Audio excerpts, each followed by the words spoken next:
¿Están cayendo cosas del cielo que antes no caían? Y por lo visto sí. ¿Sí o no? No, o siempre sí. cayeron y ahora nos enteramos de que cayeron porque existen celulares con cámara. Y bueno, hay muchos relatos sobre lo que ha caído, lo que no, sobre lo que se ve en el cielo, lo que no.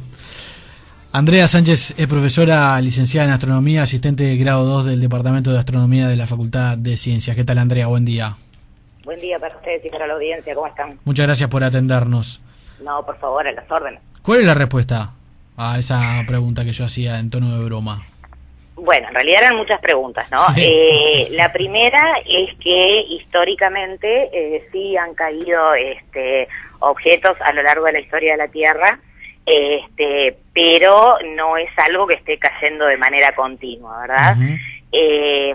Por otro lado, sí coincidió que hubo esta serie de impactos en Rusia que llamaron muchísimo la atención, y el pasaje de un asteroide muy cercano a la Tierra, fenómenos que están desvinculados, porque a lo mejor eso es una duda que se ha reiterado mucho en las consultas que hemos recibido por parte de la prensa, y el meteorito que ingresa a la atmósfera, que se fragmenta, cae en 4 lugares diferentes en Rusia. Entonces también eso da la sensación como de bombardeo, ¿verdad? Pero en realidad es un solo cuerpo que ingresó a la atmósfera y bueno, por fricción, por calentamiento, se va fragmentando, porque no es suficientemente grande como para llegar íntegro al suelo. En ese sentido tenemos que estar muy agradecidos a nuestra atmósfera porque nos protege de este tipo de fenómenos también. Y el resultado es ¿no? Ese cuestionamiento, esta inquietud que está viendo ahora respecto a las cosas que caen del cielo. ¿Cuántos meteoritos caen en la Tierra por día o por mes? No, en realidad hay una cosa que tenemos que tener en cuenta, que es que el 70% de la superficie terrestre es agua. Sí. Por lo tanto, hay muchos que pueden impactar pequeños en agua y no tener registro. Cuando caen de manera significativa, como este caso, en esos casos se tiene registro y son fenómenos esporádicos, es decir, fenómenos de este tipo de pronto se dan 1, 2 veces por año. Lo que sí hay es, en base al cálculo de objetos que han impactado la Tierra a lo largo de la historia de la Tierra, una probabilidad de caída de determinado de un objeto de determinada masa o de determinado tamaño, lo cual ha sido bastante anecdótico porque en realidad en 1908, o sea, estamos hablando de poco más de 100 años, sí, cae en Tunguska, también en la Siberia rusa, un impactor, un objeto de este tipo mucho más grande, del orden de 80 metros más o menos, y obviamente en la Siberia rusa no había nadie ni había nada, pero el polvo y la cantidad de tierra que levantó posibilitaba que en Londres se leyera el diario de noche, para que se hagan una idea. Y la probabilidad de este tipo de tamaños, este rango de tamaños, es que ocurra 1 cada 100 años.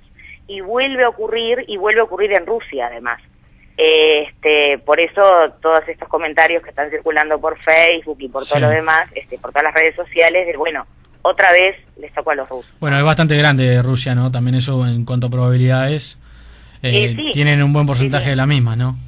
Sí, eso es verdad. De que caiga en territorio ruso. Ahora, entonces, es más habitual de lo que creemos. Muchos caen en el mar, muchos no tendrán demasiadas consecuencias por su tamaño, otros caerán en zonas donde no son registrados, en el campo o en un desierto, y otros caen en zonas pobladas como sucedió ahora.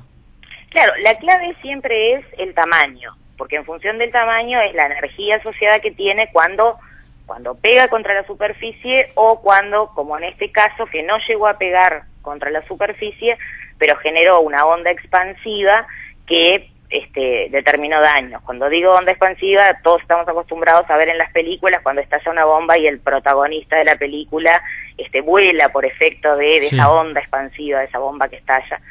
Bueno, a ese fenómeno me estoy refiriendo. Claro. ¿Qué tamaño tenía este meteorito que cayó en Rusia? El tamaño del meteorito que cayó en Rusia era del orden de unos 15 metros más o menos. O sea, en realidad todavía no está determinado en forma precisa, porque lo que hay es, por un lado, digamos, los daños que generó, por lo cual se puede estimar una especie de onda expansiva, y después los fragmentos que fueron encontrados este lunes cerca de un lago en Rusia, y como que no es muy preciso en sí el cálculo, pero lo que sí sabemos es que, por ejemplo, es mucho menor que 80 metros, que fue el episodio de Tunguska que yo te mencionaba. Pero 15 metros de diámetro, de todas maneras, es una piedra bastante grande, ¿no? Ah, sí, es una piedra bastante grande. Ajá. Pero recordá lo que yo te decía, digo, se fragmentó, o sea, con ese tamaño, pensemos el fenómeno cuando hace frío y nos frotamos las manos para darnos calorcito. Bueno, lo mismo le ocurre a cualquier cuerpo que ingresa en la atmósfera. Entonces, la fuerza de fricción, primero, lo hace perder masa, y por otro lado, si la fuerza es muy importante, lo fragmenta. Entonces, en realidad no fueron un objeto de 15 metros que tocó tierra, fueron fragmentos de ese objeto que cayeron en estas 4 ciudades rusas. Claro. A medida que ingresaba en la atmósfera se iba despedazando, como tú explicabas. Ahí está. ¿Y qué probabilidades hay entonces de que vuelva a suceder un hecho así? Bueno, es lo que yo decía, ¿no? De este tamaño estamos hablando de una probabilidad cada 100 años, más o menos. Cuando uno habla de probabilidad, no quiere decir que cumplidos los 100 años vaya a pasar. Obvio. Es del entorno, ¿no? Hay fenómenos que de pronto, en este caso además, llamó un poco más la atención por el hecho de que no había sido observado anteriormente. En general se monitorea muy de cerca los objetos que van acercándose a la Tierra para ver si alguno de ellos entra en ruta de colisión. Cuando son relativamente pequeños comparados con otros potenciales impactores, como es cuando digo impactor es algo que puede pegar contra la Tierra. Cuando son relativamente pequeños, como este objeto, reflejan poco la luz del sol, entonces no se avistan, muchas veces ni siquiera se ven llegar, por decirlo de alguna manera. Eso es lo que generó sorpresa.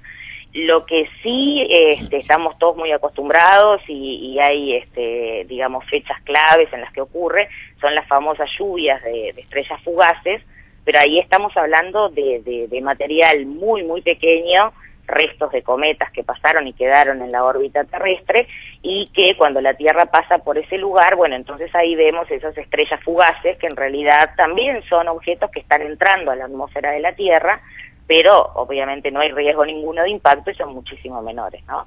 Eso sí se tiene, no te digo cronometrado, pero se tiene bien medido en qué momento se producen estos fenómenos. Estos otros son más probabilísticos, digamos. Claro. Sánchez, se habló cuando el mismo día que se produjo el impacto en tierra rusa, se había mencionado también que una suerte de meteorito o algún otro objeto... En Cuba.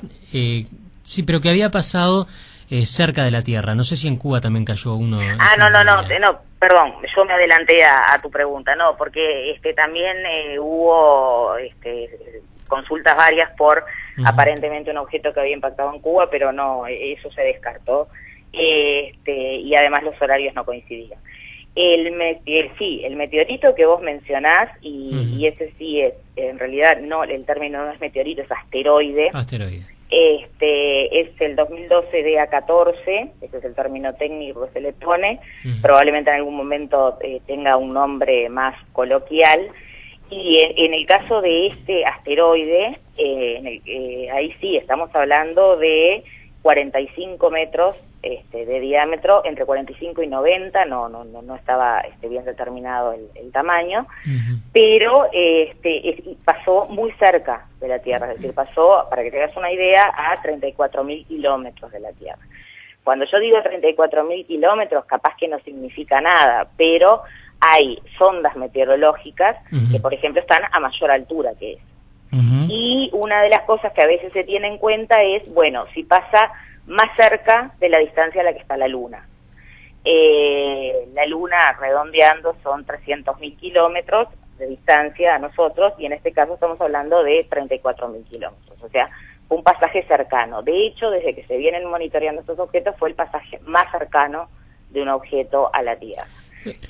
¿Cuánto medida de diámetro habías dicho de diámetro este asteroide? Entre 45 y 90. ¿Cuál es la capacidad?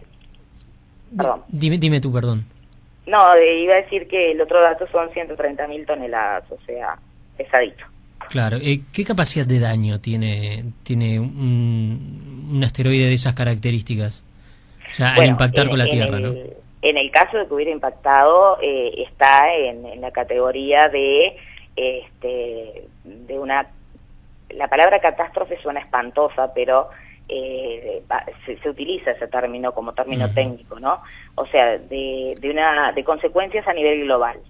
Digamos, se altera la tectónica de placas, comienza a haber terremotos, se activa el vulcanismo, el polvo que levanta el impacto del asteroide, ahí sí cubre toda la atmósfera, porque por la circulación atmosférica, por las corrientes atmosféricas, el polvo queda distribuido en toda la atmósfera, eso tapa la luz solar, genera un efecto inverso al efecto invernadero, o sea, lo que se llama el invierno nuclear, y ahí se interrumpen los procesos de fotosíntesis que hacen los vegetales, etcétera. ¿Nos salvamos de todo eso, entonces? ¿Nos salvamos de todo eso? Nos salvamos de todo eso, sí, sin duda alguna, pero ya hay una cosa que a mí siempre me parece importante destacar en estos casos, ¿no?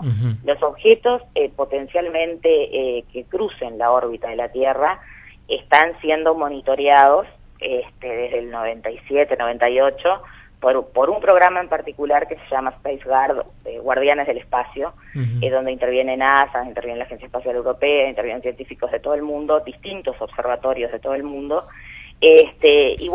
y además está muy atento a ese tipo de circunstancias, porque cuanto más lejos se observen, digamos, mejor, o sea, más tiempo hay para preparar la situación, de hacer una observación más detenida y todo lo demás, y se conoce la órbita del objeto. O sea, en realidad en este objeto, está bien lo que vos decías, nos salvamos, pero ya sabíamos que nos íbamos a salvar. O sea, en ningún momento hubo ningún tipo de riesgo de que esto impactara contra la Tierra. ¿Con cuánta anticipación se puede prever que se está dirigiendo un objeto, un asteroide, hacia la órbita de la Tierra?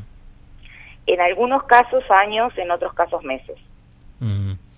En este caso, ¿tú tienes información de con cuánto tiempo? Algunos meses. Algunos meses. Quizás con Hollywood en la mente, ¿es probable o es posible, científicamente posible, que al ver que un asteroide de unas dimensiones como la que tú describías, en caso de estar dirigiéndose a la Tierra, se pueda disparar algún misil para poder destruirlo? Es una pregunta pensada desde Hollywood, ¿no? Claro, ahí estaríamos en un escenario tipo la película Armageddon, ¿no? Bruce Willis, exactamente, equipo, Ben Affleck. Exactamente, acá Leandro se está riendo por la pregunta, pero... No, pero es que es una pregunta tremendamente pertinente. El tema de esto es que a veces, y en la gran mayoría de los casos, dependiendo de la distancia en que esté, es peor el remedio que la enfermedad. ¿Por qué? Porque si vos tenés un objeto grande que va a chocar contra la Tierra, o en posible trayectoria de choque contra la Tierra, y disparás misiles o lo que sea, lo que lográs son fragmentos también muy grandes y muchos. Entonces, no se reduce, la lógica diría, bueno, yo rompo algo grande en cosas más chicas, hacen menos daño. Pero en realidad no es así. Lo que terminás logrando es, digamos, igual impactores muy muy importantes. Lo que se trata de hacer, y por eso yo te decía que se tratan de detectar lo más lejos posible, es, hay una serie de técnicas que se están estudiando, entre ellas algo que se llama remolque gravitatorio, que lo que significa es, si uno detecta lejos el objeto, cuando te estoy diciendo lejos, te estoy diciendo 4 veces, 5 veces la distancia de la Tierra al Sol, tratar de, a través de una de estas ondas espaciales que van rápido, o por algún mecanismo, de moverlo un poquito por atracción gravitatoria, igual que nosotros giramos alrededor del Sol porque el Sol nos atrae, bueno, de mover un poquito en su órbita al impactor, y cuando está muy lejos, un poquito que vos lo muevas, significa que cuando llega a las cercanías de la Tierra, se movió bastante, entonces eso desvía la ruta de colisión. Esa es la alternativa, digamos, que se está estudiando y que se está tratando de implementar porque es la más segura de todas.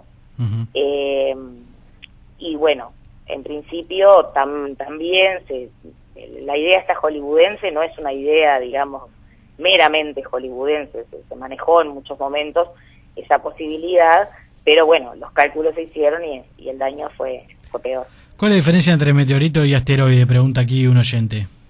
Perfecto. Los asteroides son remanentes, o sea, son como residuos que quedaron de la formación del sistema solar en un lugar que está ubicado entre Marte y Júpiter. Los meteoritos son objetos que ingresan a la atmósfera de la Tierra. Y de hecho ahí yo no quiero abrumar con términos técnicos, pero se habla de meteoroide, de meteorito. En realidad meteorito técnicamente es cuando toca en la superficie del suelo. Pero básicamente un meteorito es cualquier objeto proveniente del espacio que ingresa a la atmósfera terrestre. Y normalmente son de tamaño mucho menores que los asteroides.